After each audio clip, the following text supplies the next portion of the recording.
jusqu'à quand vous supporterez? Merci Seigneur, c'est bon. Mais vous voyez comment ils étaient très agités à chasser l'eau. Hein? Pierre, allez, ramène le seau, allez, chassons. On sait comment on fait d'habitude. Allez, chassons. Une, deux. Jean regarde et dit, mais vous ne voyez pas que depuis qu'on a commencé la saison, ne fait que s'empirer. Au lieu de continuer, arrêtez.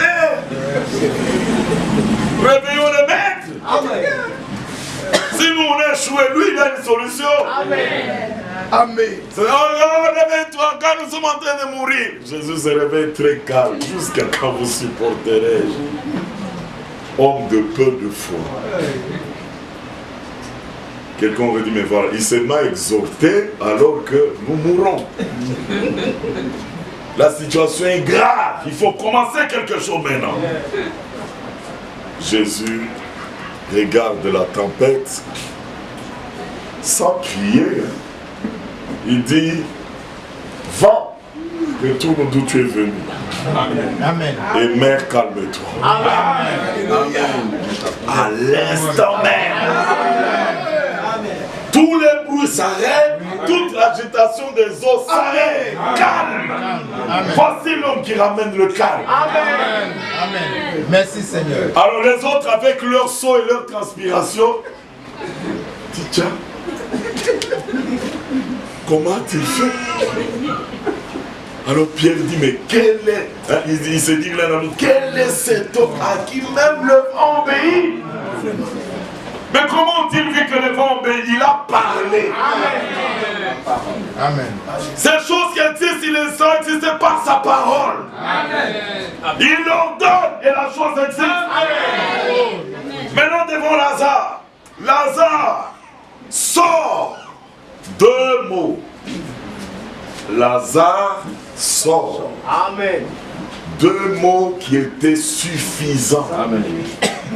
N'ajoutez rien, ne retranchez rien. Amen. Non, mais voyez la prédication, il fallait ajouter pour forcer un peu les gens, pour réveiller un peu les gens. Mais là, ça ne suffit pas. Incrédule. La parole qui sort de sa bouche ne retourne pas à lui sans effet. Amen. Et c'est vrai. Et dans ces deux mots, il y avait toute la volonté de Dieu pour faire le miracle. De réveiller Lazare. Ça veut dire quoi? Tout ce qui manquait à Lazare, dans son corps, la parole devait crier. Amen. Oui. Oui. Amen. La vie qui s'en était allée, la parole a ramené la vie. Amen. Le souffle dans les nez qui n'était plus là, la parole a ramené le souffle. Amen. Et la force dans les membres qui lui manquaient, la parole a ramené les forces. On ne l'a pas aidé à se tenir debout, lui-même s'est tenu debout. Il a seulement dit. Lui-même est sorti. Alléluia. Tout le monde a regardé, les gens sont tombés folles. Bien sûr. Mais ouais, ils vont courir partout pour dire, vous avez raté le miracle que Jésus a fait. Qu'est-ce qu'il a fait? Mais il a ressuscité Lazare. Mais ils vont oublier de dire qu'il avait donné la parole. C'est vrai. Il faut toujours commencer avec la parole. Alors ici, dans la vallée des ossements, dis-le. Amen. Mais Ézéchiel dit, j'ai prononcé selon l'ordre que le Seigneur avait donné. Amen. Dieu va-t-il donner un ordre pour échouer? Non. Amen. Et quand Dieu donne l'ordre, c'est parce qu'il sait ce qu'il a résolu de faire. Merci Seigneur. Alléluia. Dis-le selon l'ordre que j'ai donné. Et verset 7. Non, verset 6 d'abord. Je vous donnerai des nez. Je ferai croître sur vous de la chair. Et je vous couvrirai de peau. Je mettrai en vous un esprit. Et vous vivrez. Amen. Et vous saurez que je suis l'Éternel. Amen. Ézéchiel avait bien compris sa mission. Il s'éteint devant, il dit, je prophétisais selon l'ordre que j'avais reçu. L'ordre vient de celui qui veut agir. Nous ne sommes pas ici pour vous transformer. Non. Nous voulons faire cette église pour que ça soit la seule église où nous convertissons les hommes. Que vous deveniez des chrétiens. Que vous deveniez des vrais enfants de Dieu. Nous voulons. Toi, tu veux quoi? Et tu peux quoi? Et quand tu vois 2 ans après, ça ne marche pas, je regrette tout le travail que j'ai fait pendant des ans. Je regrette les résultats de mon travail. Oui, tu n'as qu'à regretter. Qu'est-ce qu'un homme peut faire comme travail? Nous ne sommes pas ici pour qu'un homme travaille. On est ici pour que Dieu travaille. Et pour que Dieu travaille, il fait élever un homme comme Ézéchiel. Toi, va leur dire. Amen. Nous sommes ici pour vous dire. Amen. Dis-le. Amen. La servitude est terminée. Amen. Qui croit cela? Amen. Amen. Dis-le. Leur péché pardonné. Amen. Dis-le. Vous avez la vie éternelle, vous qui croyez en Jésus. Amen. Amen. Dis-le. Aux captifs, vous êtes libres. Dis-le. Vous qui êtes dans les ténèbres, paraissez à la lumière. Amen. Alors Paul écrit 1 Thessaloniciens 5. Nous qui étions autrefois ténèbres, mais maintenant, il y a maintenant. Amen. Parce qu'il a agi. Amen. Maintenant, nous sommes enfants de la lumière. Amen. Comment tu fais pour devenir enfant de la lumière? Comment tu fais? J'ai seulement écouté ce qui a été dit selon l'ordre du Seigneur. Amen. Dis-nous ce que Dieu t'a ordonné de nous dire. Alléluia. Oh, Dieu se tient derrière sa parole. Quand la parole sort, il doit suivre pour confirmer. Alors pour nous, le grand miracle, c'est la parole. Amen.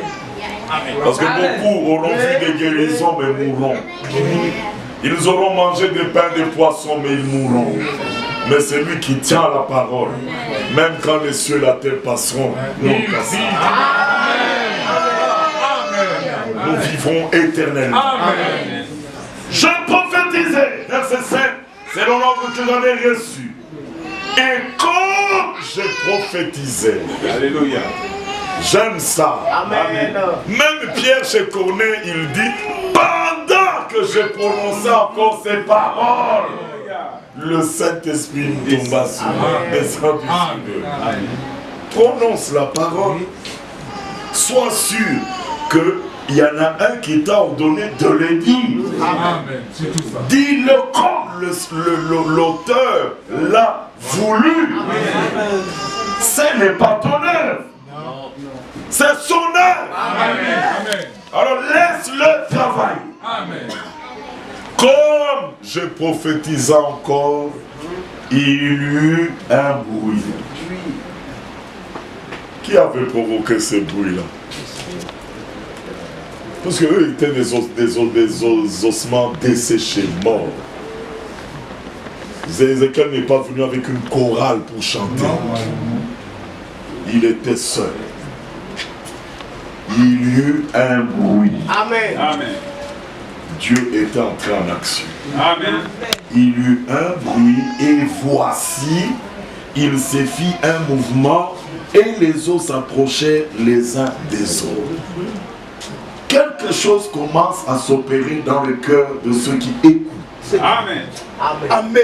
Tu écoutes et ici le Seigneur dit, quand j'ai fait sortir Israël de l'Égypte, je ne leur ai pas donné des ordres sur les sacrifices, sur les holocaustes à offrir.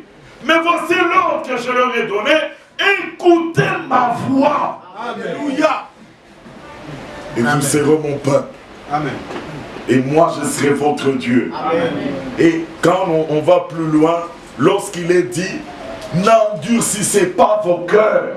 Aujourd'hui, si vous entendez sa voix, n'endurcissez pas vos cœurs, mais croyez. Mais le peuple d'Israël, en refusant d'écouter la voix, ils ont manifesté leur incrédulité. Et ce que Dieu pouvait faire avec eux, il ne l'a pas fait. Et c'est là que Dieu a même juré dans sa colère. Voici, ils n'entreront pas dans mon repos. Ils n'entreront pas dans mon repos. Mais en disant que eux n'entreraient pas dans son repos, il a accordé à d'autres la possibilité d'entrer dans le repos. C'est pourquoi la Bible dit, cette bonne nouvelle qui vous a été annoncée, a été aussi annoncée à d'autres. Mais cela ne leur servit de rien, parce qu'elle ne trouva pas la foi chez ceux qui écoutaient. C'est ça le drame. La clé de l'œuvre de Dieu dans le croyant, c'est la foi. Amen. Nous sommes sauvés par grâce et non par les œuvres. Et cela ne vient, c'est au moyen de la foi qui ne vient pas de vous, c'est un don de Dieu. Amen. La foi. Amen. Et la foi a un ennemi, c'est le raisonnement. C'est l'incrédulité, les raisonnements qui amènent à l'incrédulité. Tu réfléchis tellement comme un homme et cela t'amène à douter de ce que Dieu a déjà fait. Et là, tu es paralysé. Et le combat entre la religion et le vrai salut continue jusqu'aujourd'hui. Le diable aura toujours tendance à annuler la foi, à vous détourner de la foi pour vous conduire encore vers des pratiques, pour vous conduire encore vers des systèmes organisés, pour vous conduire vers des méthodes de vie. Mais dès que vous collez à cela, vous avez quitté la foi. Dieu, l'attention de Dieu ne sera pas attirée par vos œuvres. Par ce que vous êtes capable de faire aujourd'hui. Hein, vous imaginez un Dieu qui était occupé, et puis un ange vient lui dire, viens voir les œuvres de Ésaü. Mais qui est Ésaü? Dieu avait déjà dit, j'ai haï Ésaü. J'ai aimé Jacob. Vous vous imaginez un enfant, avant même qu'il naisse, Dieu déclare déjà son amour pour lui. Est-ce que vous avez bien entendu? Amen. Amen. Avant même qu'il naisse, Dieu dit, je l'ai aimé. Amen. Amen. C'est vrai. Maintenant, cet enfant qui est né, qui grandit, et l'autre qui n'a pas le témoignage de l'amour de Dieu. Regardez, leur attitude sera différente. Oui. Celui-là va commencer à vouloir faire des choses pour dire que, pour attirer l'attention de Dieu. Oui. Et de dire, Seigneur, avec tout ce que j'ai fait, tu dois m'aimer. C'est vrai. Il va faire quelque chose. Mais l'autre, il dit que je fasse ou que je ne fasse pas. Il m'a déjà aimé. Amen. C'est vrai ça. Est-ce qu'on vous dit, allez pécher, allez faire tout ce que vous voulez, comme Dieu vous a déjà aimé? Non! Mais si j'essaie de vous montrer qu'il n'a rien à faire pour que l'amour de Dieu soit avec lui, il est déjà aimé. Amen. Cette pensée de vouloir être agréable par des choses qu'on fait, c'est ça qui tue. Oui. C'est vrai. Le salut est un salut immérité. C'est ça. Et Paul déclare, je rends grâce à mon Seigneur, on peut le lire. 1 Timothée chapitre 1.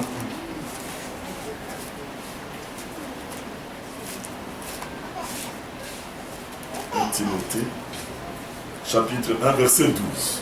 Regardez comment Paul parle. Je rends grâce à celui qui m'a fortifié, à Jésus-Christ notre Seigneur. Et quand il le dit, c'est parce qu'il sait quel reproche il vient de faire. Hein? Il dit, prenons le verset 6. Même à partir du verset 5. Le but de cette recommandation, c'est un amour venant d'un cœur pur, d'une bonne conscience et d'une foi sincère. Quelques-uns s'étant détournés de ces choses se sont égarés dans des vains discours. Ils veulent être docteurs de la loi et ils ne comprennent ni ce qu'ils disent, ni ce qu'ils affirment. Nous n'ignorons pas que la loi est bonne, pourvu qu'on en fasse un usage légitime. Pourvu qu'on en fasse un usage légitime. Nous savons bien que la loi n'est pas faite pour le juste, mais pour les méchants et les rebelles, les impies et les pécheurs, les irréligieux et les profanes, les parricides, le meurtrier, les débauchés, les homosexuels, les voleurs d'hommes. Il montre toute cette catégorie. La loi a un langage. Celui qui veut avoir la vie, qu'il mette d'abord ces choses en pratique. Quelles choses doit-on mettre en pratique? Ce sont les commandements. Les commandements sont bons. Mais si vous venez imposer la mise en pratique des commandements avant d'avoir la vie, vous êtes dans le langage de la loi. Mais la loi a prouvé à l'homme que sans la vie de Dieu, tu ne sauras pas mettre en pratique ces commandements. Mais quand Jésus est venu avec la grâce, il change de langage. Ici, c'est celui qui croit qui a la vie.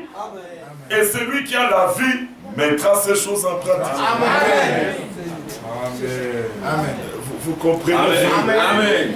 Nous ne faisons pas les bonnes œuvres pour être sauvés. Non, personne ne sera sauvé par ses œuvres. Mais c'est parce que nous sommes sauvés que nous pourrons porter les bonnes œuvres. Amen. C'est ça. Amen. C'est une question des vertus qui suivent une identité. Tu es parfait. Je vous donne un simple exemple. Vous prenez une femme qui peut avoir la vertu de la maternité. Mais il faut qu'elle grandisse, qu'elle atteigne l'âge de se marier, puis elle est mère. Alors vous allez dire non, comme tu as pu donner un enfant, donc tu es une femme. Mais est-ce qu'elle est devenue femme le jour où elle a donné l'enfant? Non. Elle est née femme. Mais les vertus, il faut attendre. Mais elle est née femme. Donc il y a des vertus qui sont liées à son identité. Amen. N'est-ce pas? Maintenant, si un docteur apparaît voulant enseigner, un gynécologue qui veut enseigner les douleurs de l'enfantement, c'est très beau d'enseigner. Parce qu'il sait, il va même faire des croquis de l'anatomie. Vous voyez, à ce niveau, il y a tel organe qui produit la douleur monte jusqu'au cerveau, ainsi de suite. La douleur commence par le dos du côté droit et remonte par l'oreille. Tu peux tout expliquer. Et vous avez des étudiants qui suivent, qui eux aussi sont des hommes. Donc, vous êtes en présence des hommes qui parlent des douleurs de l'enfantement, qui expliquent les douleurs de l'enfantement, des étudiants qui suivent les cours, mais aucun d'eux n'expérimentera cela. Et tu viens devant une femme qui a déjà accouché 3 fois, tu commences à lui expliquer. Tu vois, les douleurs de l'enfantement, ça commence ici, ça monte. La femme te regarde et dit, tiens, ça commence par où? Toi, tu dis, c'est toujours à droite. Tu dis, non, moi, c'était à gauche. Ouais, il y a des choses, il y a des vertus qui sont liées à l'identité. Quand tu es, les choses te suivront. Amen. Tu peux expérimenter cela. Amen. Alléluia. Amen. Alors, fils de Dieu, Toi qui as la vie éternelle, tu l'es. Amen. Amen. Amen. Amen. Alors la vie de Dieu qui est entrée en toi va croître. C'est ça. Alors les bonnes œuvres, vous allez les chercher chez qui? Est-ce que vous comprenez? Amen. Maintenant, commencez à dire non, arrêtez de boire, arrêtez de fumer, changez votre vie, le ciel vous sera ouvert. Est-ce qu'ils sont capables de changer? Non. Amenez-les à la croix. Amen. Oui. Amen. Qu'ils croient, qu'ils reçoivent la vie. Quand la vie entre, observez maintenant le changement. Amen. Amen. Le voleur ne vole plus. Amen. Le menteur ne ment plus. Les convoitises. Vous savez pourquoi? Parce que celui qui vivait en nous avec ces choses, c'est ce qu'on appelle le vieil homme. Paul dit dans Romains 7, la loi est bonne, les commandements sont sains. Je l'accepte, mais ce que j'accepte avec mon entendement, il y a une autre loi dans mes membres qui fait le contraire de ce que j'entends et accepte de mon cœur. Mais quelle est cette loi dans les membres? Le vieil homme. Amen. Frère, j'avais tout fait, j'évitais de mentir, j'évitais de convoiter, j'évitais de regarder les belles filles. Mais il y a quelque chose. Ça m'a fait tomber. Le vieil homme. Comment vas-tu annuler le vieil homme? C'est là où il y a la victoire de la foi. Parce qu'à Golgotha, Alléluia. le vieil homme, avec ses désirs et ses convoitises, a été crucifié avec Christ. Terminé à la croix, crucifié. Et Paul dit dans Romains 6, afin que nous ne soyons plus esclaves du corps de péché.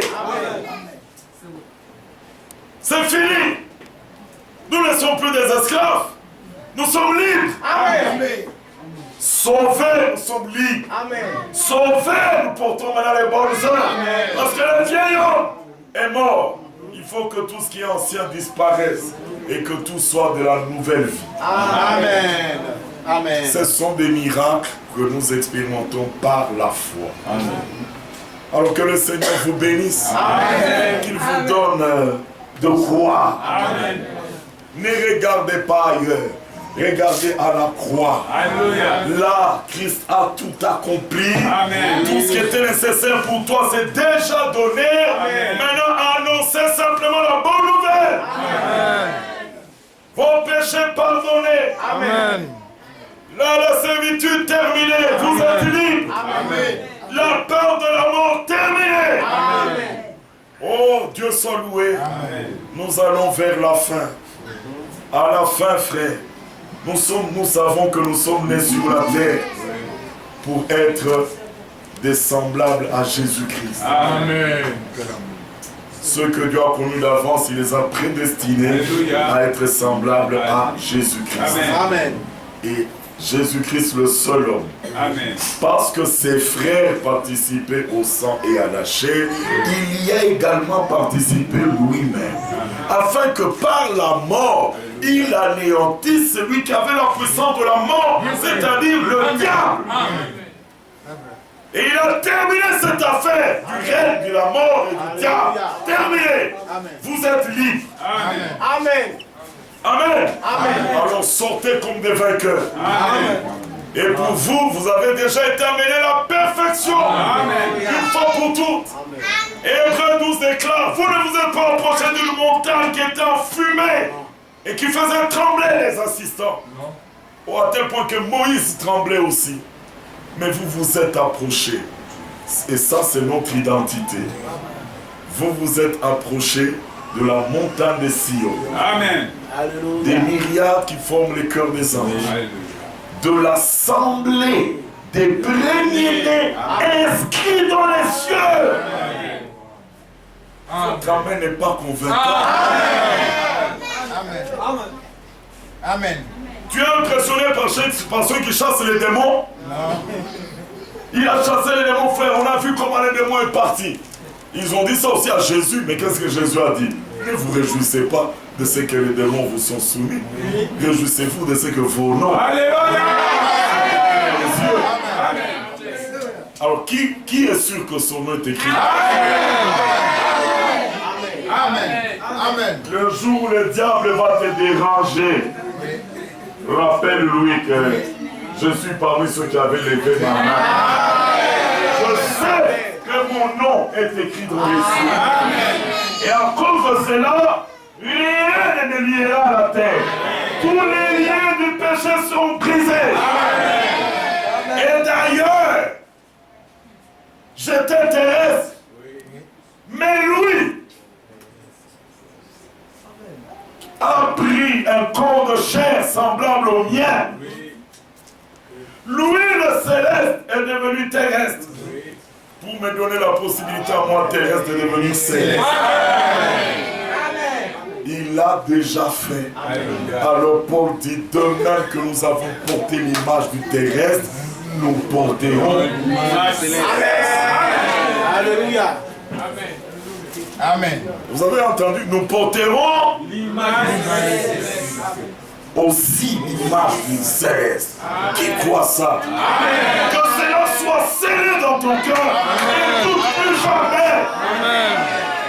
Nous sommes de passage et nous savons que bientôt nous allons regagner la place qui nous est prévue.